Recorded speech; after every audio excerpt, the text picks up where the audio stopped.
एक बार आप ना नेटवेब टेक्नोलॉजीज देखिए, कल एक बड़ी ब्लॉक डील हुई जिसमें इनके 4 प्रमोटर्स हिस्सेदारी बेचने वाले थे। 3 प्रमोटर्स ने 0.77% और एक प्रमोटर है संजय लोधा जी, उन्होंने 1.6%। तो 2.1 और 1.6 3.7% स्टेक आप इन टोटल चारों प्रमोटर्स ने बेचा है 3058 रुपये 60 पैसे के दाम पर या 70 पैसे के दाम पर। तो मैम इस ब्लॉक डील के बाद प्रमोटर बेचता है अगर, तो वैसे तो ये साइन अच्छा नहीं होता, लेकिन कभी कभी ऐसा होता है कि पैसा वापस लगाया जाता है। I don't know which is the case for this company. लेकिन मुझे याद है मैम, वेदांता ने हिंदुस्तान जिंक में जब ओएफएस किया था ना, उसके बाद जो हिंदुस्तान जिंक का हाल हुआ वो हम सब जानते हैं। कुछ वैसा ही नेटवेब में हो जाएगा। देखिए, अगर न्यू स्किल्स नए एंट्रेंट इसमें आ रहे हैं, अगर उनके पास अभी बायर साइड कौन है वो क्लियर नहीं है, अगर ये पता चले कि बायर साइड में कौन है, तो अगर नया मैनेजमेंट, या फिर आप ऐसे बोले कि कोई ऐसा इन्वेस्टर जिसकी हिस्ट्री बहुत अच्छी है, तो डेफिनेटली यहाँ से सेंटिमेंट्स बूस्ट हो सकते हैं। बट टू बी स्पेसिफिक कि हमको नेटवेब पर अभी क्या करना है, अभी कुछ भी मत करो, don't by at the current price. Simple statement इसमें भी यही है। 3120-25 पर अभी है। अगर आप वेट करेंगे तो यही काउंटर आपको 2800-2700 पर मिलेगा। सो इट डिपेंड्स कि आप वेट करना चाहते हैं या नहीं। मैं तो बहुत इस चीज पर बिलीव नहीं करती कि कुछ भी चल जाएगा, ऐसे नहीं होता। तो आप चलेगा वही जिसमें दम है। और अगर आपको लग रहा है कि डिफेंस मान लीजिए एक दमदार सेक्टर है, जो कि है भी, लेकिन खरीदार ऐसी जगह पे करो जहां पर आपका रिस्क बहुत ही छोटा हो। तो फिलहाल के लिए 2800-2700 should be the wait and watch भाव। आप वेट करो, आ जाए तब बाय कर सकते हैं। उस समय जब भी आएगा, उस समय आपका स्टॉप लॉस मान के चले कि 2550 पर मेंटेन भी कर लिया, उसके अगेंस्ट में भी कम से कम 3300 से 4000 के भाव 6 महीने साल भर के अंदर दिखने चाहिए। तो सस्ता खरीदो, अच्छी चीज को भी सस्ता खरीदो। ठीक है, अच्छी चीज़ अगर किसी को लग रही है, कोई बड़ा निवेशक खरीद रहा है, तो वह हैप्पी फोर्जिंग्स। हैप्पी फोर्जिंग्स देखिए मैम, 1.25% नीचे 1270 के आसपास। इसमें कल क्या हुआ है कि बल्क डील के जरिए बिजनेस एक्सलेंस ट्रस्ट ने कुछ 27 लाख शेयरों के आसपास की बिकवाली की है। लेकिन सामने क्या हुआ है, कोटक महिंद्रा म्यूचुअल फंड ने खरीदारी की है उसी भाव पर 1145 रुपये के भाव पर, कुछ 25 लाख शेयरों के आसपास की खरीदारी की है। तो इस केस में तो बायर भी है सामने मैम, एक बड़ा म्यूचुअल फंड है जिसने ये यस। शेयर खरीदे हैं। तो ये स्टॉक आपको कैसा लग रहा है? देखिए, प्राइस चार्ट पर बोलेंगे तो ठीक है। और अच्छी चीज इसमें क्या है कि इसका 84% बिजनेस इंडिया पर डिपेंडेंट है। तो बाहर के मतलब बाहर से अगर आप देखेंगे तो सिर्फ 16% इसका बिजनेस आता है। तो ऐसा कोई काउंटर अगर आपको मिल जाए तो आप वहां पर थोड़ा बहुत रिलाई कर सकते हैं, जिसकी डिपेंडेंसी एट लीस्ट हो, जितना हो सके बहुत कम हो। इसमें अभी फिलहाल के प्राइस पर जो कि 1260 का है, खरीदारी मत करिए। मतलब ये ऐसा हो जाएगा फिर कि आपने ऊपर के भाव पर किसी को एग्जिट दिया जैसे। So you don't be like this, आप ऐसा मत करिए। आप कम से कम इसमें वेट कर लीजिए एक अच्छी प्रॉफिट बुकिंग के बाद वाले भाव पर एंट्री करने का। और मुझे लगता है कि वो कहीं ना कहीं आपको 1150 से 1200 के पास मिलेगा, यानी और यहाँ से 60 से 100 पॉइंट्स दूर है। अब आ जाएगा कि 2-3 दिन में आएगा, I can't say. May be Monday Tuesday तक हो सकता है, ये मे बी आज हो सकता है। तो फिलहाल आप इसको अच्छे भाव पर बाय करने की कोशिश कर सकते हैं। एंड जब भी आपकी बाइंग ट्रिगर हो जाए, you got to maintain a stop loss just at 1050, 1050 पर मेंटेन करो। और 1400 से लेकर के लगभग 1650 के टारगेट का वेट कर सकते हो। नो डाउट कि कंपनी अपने सेक्टर से एक्सपेंसिव है, लेकिन एक जो अच्छी चीज इसमें सबसे ज्यादा निकली वो यही निकली कि यहाँ पर इसकी जो डिपेंडेंसी है बाहर की मार्केट पर बहुत ही लीस्ट है। और ईयर ऑन ईयर बेसिस पर प्रॉफिट है, क्वार्टर ऑन क्वार्टर बेसिस पर भी ग्रोथ दिख रही है। ठीक है, ओके। एक बार ना जरा 25,550 के नीचे के दर्शन भी आप कर लीजिए, क्योंकि हम खुले थे 25,571 पर। तो 24,571 हमारा बजट का डे का लो था, उससे हम 1000 पॉइंट ऊपर खुले थे आज 25,571 पर। इत्तेफाक है ये। और आप देखिए, आपको 25,550 के नीचे के लेवल्स भी दिख रहे हैं। अब डर नहीं लग रहा, जब पता है ना 24,300 भी आना है, आपने दिमाग में डाल दी ये बात, तो अब 25,500 नीचे के भी चलेंगे। ठीक है, गिरना है 24,300 तक आ सकता है, तो अब कोई ज़्यादा डर नहीं लग रहा है। इसीलिए मैं अब ना इंडेक्स पे ज़्यादा बात ही नहीं कर रहा, सिर्फ एक अपडेट देने आपको आया था। मैं बात करना चाहता हूँ ज़्यादा दर्शकों के सवालों की, जो काफ़ी ईगरली वेट कर रहे हैं। ऐसे मूड माहौल में जब हर दिन आप देखते हैं कि बाजार गिरता है, स्लाइड करते जा रहे हैं, आईटी स्टॉक्स की तो धुलाई होती जा रही है, ऐसे में कई सारे सवाल आपके मन में आते हैं। आपके पोर्टफोलियो का क्या होगा, आपके शेयर जो रखे हुए हैं उनमें और पोजीशन ऐड कर लें या निकल जाएं, नीचे भर लेंगे अगर बाजार में और गिरावट है, जैसे आप 24,300 कह रही हैं कि आ रहा है, तो सवाल बहुत सारे मन में आते हैं, वही सवाल मैं आपके सामने रखने की कोशिश कर रहा हूँ। पहला सवाल हमारे प्राइम मेंबर हैं अंशु तोमर, उनका आया है, कह रहे हैं कि मैम प्रिंस पाइप 252 रुपये पर लिया हुआ है, एचसीसी का प्राइस है 32 रुपये का, 188 रुपये पर एमआरपीएल भी लिए हुए हैं, क्या करूं, होल्ड और एवरेज या फिर एग्जिट, एट विच लेवल, अगर हाँ? ओके तो इससे पहले मैं स्टेट बैंक ऑफ इंडिया पर अपडेट देना चाहती हूँ। Please book your profit in this. आप बिल्कुल अभी टॉप पर ही हैं एंड इट इज गुड कि अगर आप 1200 के आसपास अपने प्रॉफिट को काट ले, क्योंकि बहुत ज्यादा नहीं, आपको ऊपर की अपसाइड आपकी 20-30 पॉइंट, मैक्सिमम 35 पॉइंट की दिखती है, इससे ज्यादा की नहीं दिखती। और अगर आप फंस गए तो आप मान के चले कि आपको 100 से कम 200 पॉइंट का मूवमेंट आपको स्टेट बैंक ऑफ इंडिया में डाउन साइड का दिखेगा। सो अगर आप इसमें हैं तो आपके प्रॉफिट को बुक करके निकलने का समय है, टॉप पर ही आप एकदम। दूसरा इन्होंने जो इनका सवाल है वो है प्रिंस पाइप को लेकर के। जी प्रिंस पाइप अगर आप होल्ड कर सकते हैं then try to hold it. इसमें बॉटम बहुत नजदीक है, मतलब प्राइस बहुत ही लो रिस्क पर आज की डेट में भी है। अगर आप और सेक्टर से महंगा भी नहीं है, तो अगर आप इसमें अपनी पोजीशन को होल्ड करना चाहें तो होल्ड कर सकते हैं। और इसमें भी जो सबसे इम्पोर्टेंट चीज है, this company is also highly जो इसका रेवेन्यू है वो इंडियन मार्केट पर से ही डिपेंडेंट है। तो काइंड ऑफ अ रिलीफ, बहुत कुछ भी अगर बड़ा होता है, हाँ प्लास्टिक चीजों को लेकर के अगर इम्पोर्ट वगैरह चाइना के साथ कुछ डिस्ट्रप्टेड हुआ तो वहां पर थोड़ा कंसर्न आ सकता है, लेकिन जो मार्केट है इसका वो इंडियन, तो उस दायरे पर कहीं ना कहीं ये फिट निकलता है। आप चाहें तो इसमें आज के इस करंट प्राइस पर नहीं, थोड़ा सा 2-4 घंटे अगर आपने वेट किया तो मेरे ख्याल से 250-55 पर मिलेगा आपको, और थोड़ा सा सस्ता वहां पर आप ऐड कर सकते हैं। जो यहाँ से जो टारगेट बनेंगे मिनिमम 300 एंड एक एक्सटेंडेड भाव जो मुझे लगता है 315 तो मिल जाना चाहिए। तो ये दो टारगेट के लिए तो आप इसको होल्ड कर सकते हैं। स्टॉप लॉस यहाँ पर मेंटेन करेगा 235, 235। ठीक है, ओके। दो स्टॉक्स और भी हैं इनके जी पास, एमआरपीएल है और एचसीसी भी है। एमआरपीएल 188 और एचसीसी 32। ओके तो एमआरपीएल तो प्रॉफिट बुक कर लीजिए, कल भी कहीं पर प्रॉफिट, अब ठीक है आपका सवाल बाद में आया, but book your profit in MRPL also because MRPL 184 पर अभी है। Please close it. एमआरपीएल अभी 184 पर है एंड इट इज लाइकली नहीं कि नहीं यहाँ मैम, से इनका तो 170-165। इनका तो 188 का लिया हुआ है। ठीक है, जिन्होंने नीचे लिया है उनका ज़रूर पूरा मुनाफा बन रहा है, उनको आप बुक करने के लिए कह रही हैं, लेकिन ये ऊपर के भाव पर हैं इनके शेयर। फिर भी देखिए अभी आप 100, तो इसमें आप ऐसे कर सकते हैं ना कि अभी आप अपने प्रॉफिट को बुक कर लीजिए, जो मतलब अभी आप पोजीशन को एग्जिट कर लीजिए, तो प्रॉफिट तो है नहीं, क्योंकि ये हाँ दिख रहा है कि 175, 165, 170 की रेंज में आने वाला है। वहां पर आप जी, दोबारा एंट्री बना लीजिए, काउंटर चलेगा, बट अभी इसको थोड़ा सा कूल ऑफ होना है। अच्छा ठीक है। और जी एचसीसी? एचसीसी में इनकी बाइंग कितने की है, होल्ड तो किया जा सकता है, बाइंग कितनी की है? 32। ओके एडिशन करने लायक तो स्टॉक नहीं है संदीप जी, सिर्फ ऐसे भी रख लिया तो मतलब चल सकता है, महंगा भी है, प्रॉफिट भी नहीं है, तो ऐसे स्टॉक्स में एवरेज नहीं करते। तो जैसा भी है आप चाहें तो उसको एज इट इज होल्ड कर सकते हैं, just give a one more attempt. आपने स्टॉप लॉस तो काटा ही नहीं है, वो दिख ही रहा है, तो फिर भी अब because you are use to not to respect this stop loss, तो आप 18 रुपए का स्टॉप लॉस चाहें तो मेंटेन कर सकते हैं, बट स्टिल डोंट एवरेज मत करो, जैसा है वैसे ही रख दीजिए और सिर्फ 6 महीने का ही समय देना। तो अभी आपको लगभग 22 रुपए का, या फिर आप यूं कहिए कि 23 रुपीज का एक टारगेट तो आपको दिख जाएगा, फिर आपको 28 रुपए तक, मतलब आइडिया यहाँ पर यह है कि जितना हो सके पुल बैक में निकल जाना कम लॉस पर, दैट इज द आइडिया।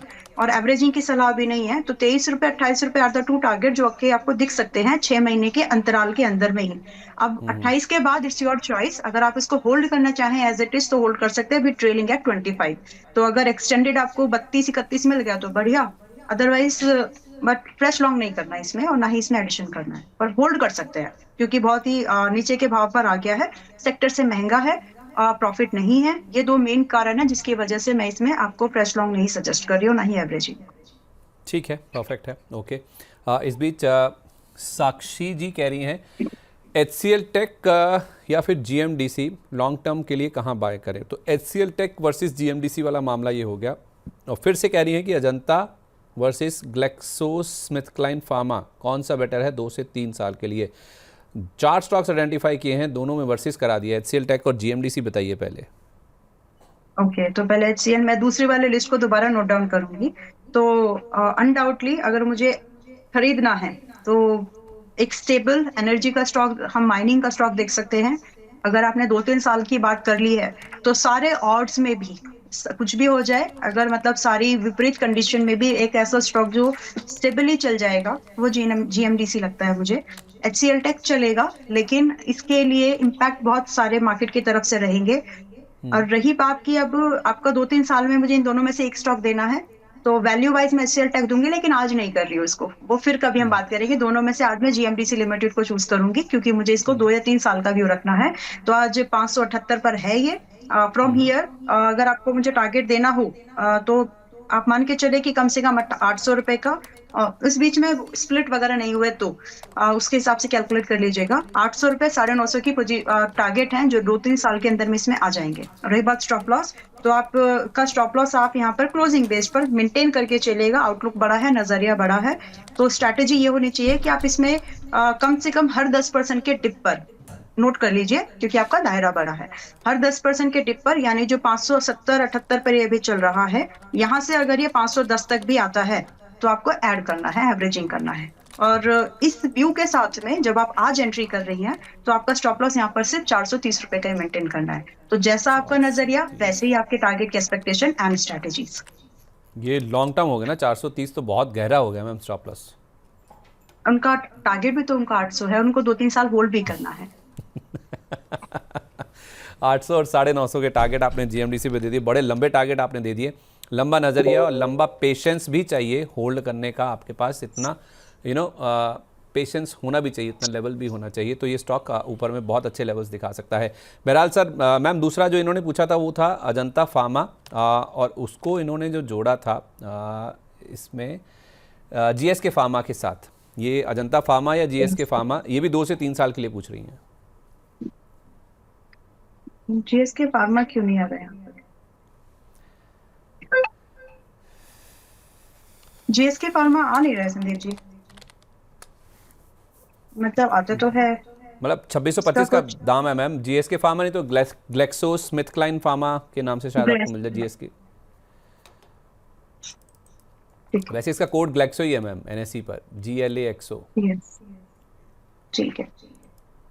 हाँ, जीएसके इसका स्ट्रिप के ऊपर होता है, मेडिसिन के ऊपर होता है, करेक्ट। ठीक है। तो इन्होंने अजंता फार्मा और ग्लेक्सो को पूछा है ना, तो देखिए आज अगर आपको कुछ चूज करना है, गो विद ग्लेक्सो जीएसके, क्योंकि ये सस्ता है और जो मूवमेंट आपको अजंता फार्मा में दिखता हुआ दिख रहा है, मतलब वो इसमें होना बाकी है। और एक और चीज जो यहाँ पर निकल रही है कि अजंता सेक्टर से थोड़ा सा महंगा है, ये भी महंगा है, बट फिर भी अगर आप एक दूसरा चीज देखेंगे तो प्रॉफिटेबिलिटी परसेंटेज वाइज अगर आप देखोगे तो आपको कहीं ना कहीं इसमें ज्यादा मिलेगी, ग्लेक्सो में ज्यादा मिलेगी। तो अपनी एक्सपेंसिवनेस को ये जल्दी जस्टिफाई कर देगा। थोड़ा सा और फ्लेवर ऐड कर देता हूं मैं इसमें मैनकाइंड फार्मा भी जोड़ लीजिए। हालांकि इनका सवाल नहीं है, ये मेरे मन में ऐसे आ गया। ये 2300 पे याद है मुझे, आपने पहली बार प्रॉफिट बुक करवाया था, पहला प्रॉफिट बुक करवाया था, पहला टारगेट 2716 का हाई है मैम। 2716 वाला ये 2064 के आसपास आ गया, 2063 के आसपास। तो मैनकाइंड फार्मा भी अगर इसमें जोड़ लें तो कौन सा बेटर है तीनों में से? देखिए, growth, price, growth and multiples, इन तीनों पर अगर आप देखेंगे तो मतलब एक वोट आपके मैनकाइंड को जाएगा। बट अब मैं यहाँ पर आज की इन तीनों की कंपैरिजन में, क्योंकि प्रॉफिटेबिलिटी इस मार्केट में जो प्रॉफिटेबल है उसको ज्यादा आप वोट आप कर सकते हैं, तो मुझे लगता है ग्लैक्सो जीएसके जो है यहाँ पर जीतता है इस मामले में। और अगर आपको फ्रेश इन्वेस्टमेंट प्लान करनी है तो अजंता फार्मा सिर्फ एक मोमेंटम ट्रेडर प्लान कर सकते हो, but if you want to hold for another 2-3 years, दोनों बुरे नहीं है, नंबर 1 थिंग। बट दोनों में से अगर आपको 1, 2, 3 करना है तो पहले जाएगा ग्लैक्सो, फिर जाएगा मैनकाइंड एंड थर्ड जाता है आपका अजंता फार्मा। बट ट्रेड करना है तो अजंता फार्मा में आज के दिन में ट्रेड कर सकते हो आप। ठीक है, परफेक्ट है। अच्छा, इस बीच क्या हुआ ना कि हम आज ब्रोकर्स वाले जो स्टॉक है ना वो लेना मिस कर गए। मेरे सहयोगी नरेंद्र मेरे साथ जुड़ चुके हैं। ज़रा समझ लेते हैं कि ये जो नतीजों के सीज़न के लास्ट लेग पर हम बैठे हैं। कल एक आई थिंक लास्ट डे होगा जब नंबर सारे पूरे हो जाएंगे। तो नरेंद्र, बहुत स्वागत है आपका। ये नंबर्स के दम पे कोई बड़ा डाउनग्रेड या अपग्रेड आज? जी शुक्रिया संदीप। अगर ब्रोकर्स की बात करें तो कई स्टॉक्स पर ब्रोकर्स ने अपनी राय दी है। जाफरीज ने इंडियन होटल्स पर बाई की रेटिंग दी और 900 रुपये का टारगेट दिया है। इसके अलावा अगर बात करें HSBC की तो उसने हिंडाल्को पर बाई की रेटिंग दी और 1210 रुपये का टारगेट दिया है। इसके अलावा HSBC ने HUL पर होल्ड की रेटिंग दी और 2650 रुपये का टारगेट दिया है। वहीं जेफरीज ने भारत फोर्ज पर बाई की रेटिंग दी और 2150 रुपये का टारगेट दिया है। इसके अलावा जेफरीज ने मुथूट फाइनेंस पर बाई रेटिंग दी और 4750 रुपये का टारगेट दिया है। जी ठीक है, ये आई थिंक भारत फोर्ज पे अपग्रेड है, आप बाय की अगर बात कर रहे हैं तो। जी जी ओके, तो अंडर परफॉर्म से रेटिंग बढ़ाकर अपग्रेड करके बाय की गई और टारगेट भी आई थिंक बढ़ाकर 2150 रुपये किया गया। तो मैम भारत फोर्ज में एक समय ऐसा था जब हर कोई कहता था इसे छूना नहीं है। बहुत शुक्रिया आपका नरेंद्र भाई, इसको छूना नहीं है। ये 1000-1200 रुपये के आसपास की बातचीत है और वहाँ से देखिए मैम ये चलता चलता अब ये स्टॉक 1500 रुपये के आसपास आ गया। अब 2150 रुपये के टारगेट आने लगे हैं, माफ़ कीजिए तो 1700 का भाव है। तो ये क्या बढ़ रहा है 2150 की तरफ? पहले पुल बैक लेगा साल भर के नजरिया। अच्छा, मैं पहले डिस्क्लोजर दे दूं क्योंकि हम भी उनमें से एक थे जो कि 1100-1200 पर खरीदने वाले, जिसने जिगरा दिखाया कि चलो इसको खरीदते हैं, क्योंकि अक्टूबर 2025 में हमने इसको खरीदा है, अपने मेंबर्स को इसको बाइंग रिकमेंडेड किया 1300 के भाव पर और आज 1700 पर है। 1800 वाज द लास्ट टारगेट जो मैंने उनको वहां पर शेयर किया था और जो व्यू था वो एक मिड टर्म इन्वेस्टमेंट का था and thank God it worked very well. तो बट 24 अक्टूबर की ये बातें हैं। अभी आगे का जो आउटलुक है, आई एग्री, इस स्टॉक में एक पोटेंशियल है इसकी जो, बट अभी के भाव पर अगर आप यहाँ पर इस टारगेट से आए, मैं अग्री करती हूँ दिसंबर 2026 तक ये आ सकते हैं, लेकिन करंट भाव पर खरीदो मत, महंगा है।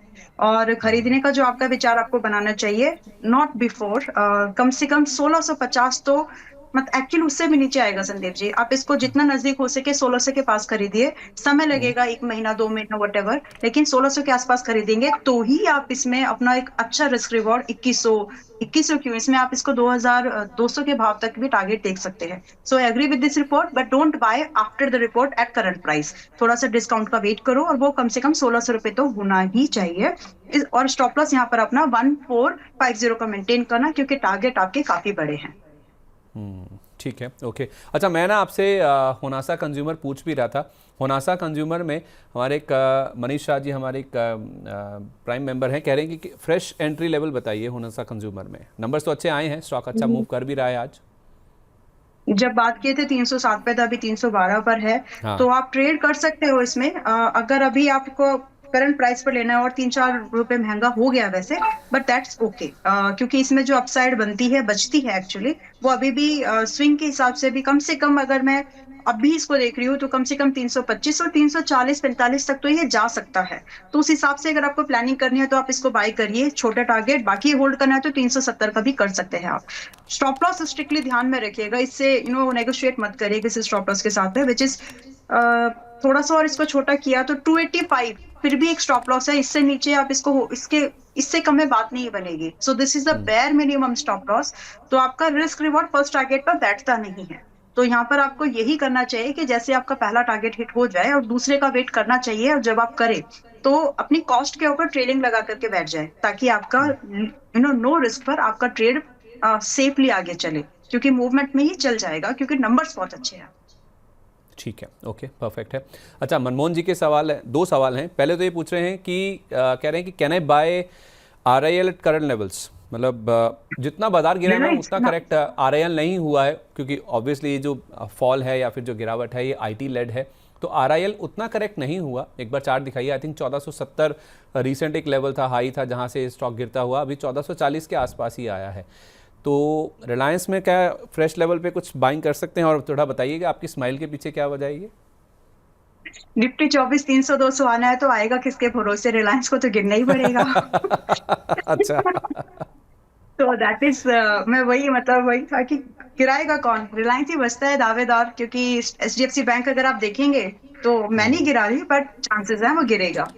तो रिलायंस को अगर आपको एक अच्छी इन्वेस्टमेंट का भाव ढूंढना है और पेशेंस है आपके अंदर भर भर के कूट के, तो आप वेट कर लीजिए, आपको वापस रिलायंस लगभग, अभी नहीं लीजिए, बिल्कुल मत लीजिए अभी, क्योंकि आप एक बैठते के जितना सस्ता खरीदोगे ना उतनी ज्यादा चांसेस बनेंगे कि आप अपनी पोजीशन को होल्ड कर सकते हैं। मैं ये समय के साथ सीख रही हूँ और समय लगता है लेकिन, एंड इसके लिए अभी जो वापस रिलायंस पर आते हैं 1300 से 1350 का भाव बहुत अट्रैक्टिव प्राइस होगा, देयर यू कैन बाय। और अभी सिर्फ ये अदर वर्ड में, और यहाँ से 70 से 100 पॉइंट दूरी की बात में कर रही हूँ आपसे, तो तो थोड़ा सा रुक जाएंगे, अच्छा भाव मिलेगा। ये जो गैप अप है ना, मैं फिर से उस बात पर जो स्टार्टिंग में हम लोग डिस्कस कर रहे थे, ये एक एबनॉर्मल मूवमेंट है, ये किसी को डाइजेस्ट नहीं हो रहा। ये जो भी था, जो भी हुआ, संडे को बजट, अब चलिए, तो फिलहाल के लिए रिलायंस अभी आप मतलब आज दिन मतलब ऐसा है कि आज सब कुछ बोल देना है, 2 दिन का वीकेंड आने वाला है, उससे पहले सब निकल जाए। पता होता क्या है ऐसे मूड मतलब माहौल में, हालांकि आप कह रही हैं कि 24,300 तक डाउन साइड है या मतलब वहाँ तक गिर सकता है। जब ऐसा मूड माहौल बनने लगता है, हम अमूमन ऐसी कोशिश करते हैं बातचीत में ना ढूंढने की कि बॉटम कब बनता है बाज़ार का, बाज़ार कब एक बेस बना लेगा तो उसके बाद चलने लगेगा। जब सारी चीज़ें नेगेटिव हो जाएं, सब तरफ से नेगेटिव खबरें आने लगे, हर कोई नेगेटिव बोलने लगे, हर कोई बेचने लगे और ऐसी नेगेटिव बातें करने लगे ना, कहते हैं कि बेस बन जाता है बॉटम उस समय। तो आप करिए, मैं तो बोल रहा हूँ ऐसी बातें जितनी कर सकती हैं करिए, शायद ठीक है, बॉटम तो बन मैं फिर भी जाए। यही बोलूंगी कि 24,300 के आसपास खरीदना। ETFs is going to be very safe investment idea. अगर 24,300 पर प्राइस आता है, खुश होना कि आपको ETFs में अच्छे भाव पर एंट्री मिल रही है। और वहां पर अगेन लिस्ट रेडी है, क्योंकि अगर 24,300 आ रहा है तो अच्छे स्टॉक्स जो हैं, जिसमें कि आपका रिलायंस, HDFC, भारतीय एयरटेल, ITC एंड कुछ हद तक, उस समय तक कुछ हद तक आपका TCS जैसे स्टॉक्स भी बहुत अच्छे लेवल पर आ जाएंगे। वहां पर खरीदने का कोशिश करिएगा।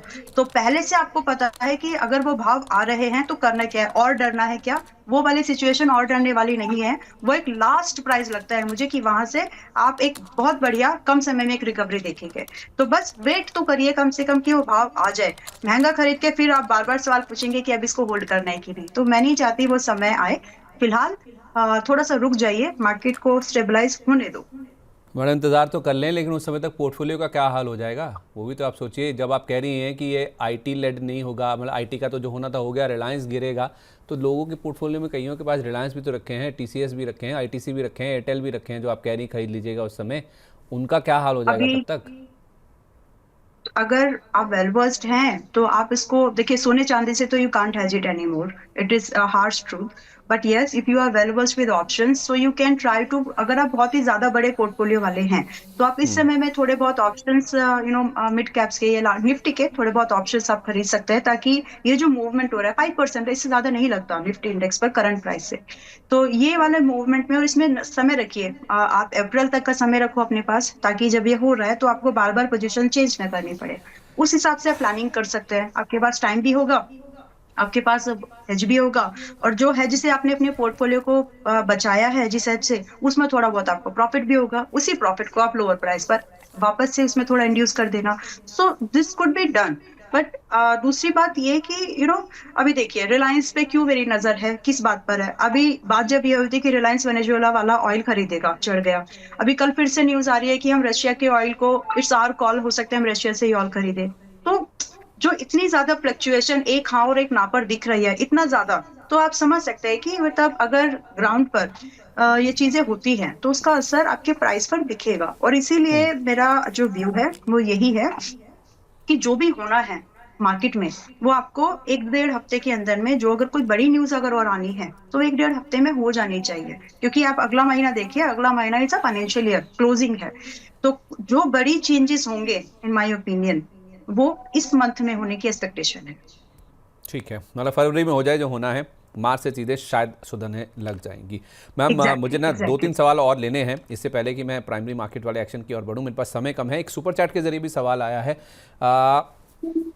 ओवरटली आउट लॉ, पता नहीं क्या है इनका आईडी, बड़ा इनोवेटिव सा बनाया, मैं माफ़ी चाहता हूँ नहीं पढ़ पा रहा हूँ। और स्टॉक भी इनका मैम थोड़ा अलग सा ही है, मैंने कभी सुना भी नहीं है। स्टेलेंट सिक्योरिटीज़, STELLANT, स्टेलेंट सिक्योरिटीज़, ये कह रहे हैं कि 172 शेयर हैं।